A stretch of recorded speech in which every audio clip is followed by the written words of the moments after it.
Morris has recollections of 1967, and in particular that day in July when at 12th and Claremont Street a disturbance quickly became a riot, well-known, well-remembered. And 50 years later, here we are, it's 2017.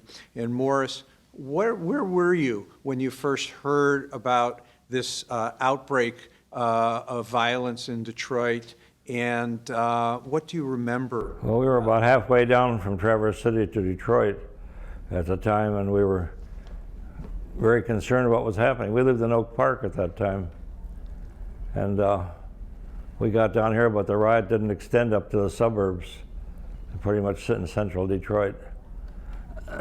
Now, my understanding is you had a friend who had a printing business? A printing business on the corner where the riot started. And what happened to that printing business? Well, it was absorbed in the riot. They were out of business. And your future wife also, it sounds like, maybe had a little encounter with the National Guard? Yeah, well, she was a secretary at Central High School, and the National Guard was stationed at Central as a part of their where they were to get off the streets, I guess. And she took care of them and made sure they had food and a place to stay. Well, I know that the superintendent of Central was an anti-Semite, and he gave her a hard time.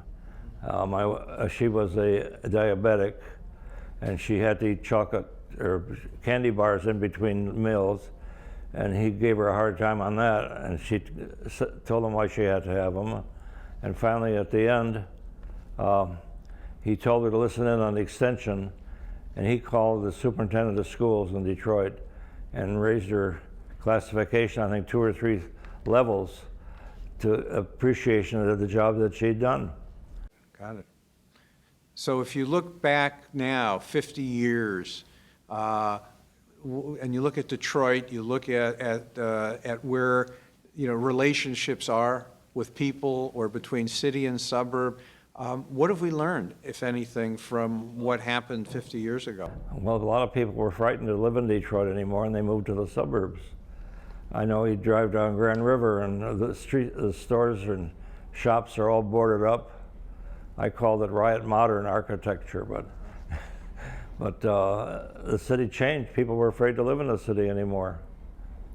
So when you see these days younger people who are moving back into the city, and you see some of the business that's starting to take shape, did you think that in your lifetime you might see the return of, or the start of a return of Jewish community to living, working, playing in Detroit? Well, at that time, I think everybody was too much afraid to live in Detroit. Mm-hmm. Now the young people don't have the memories of the riot, and they're moving back, and developers are building residential facilities for people.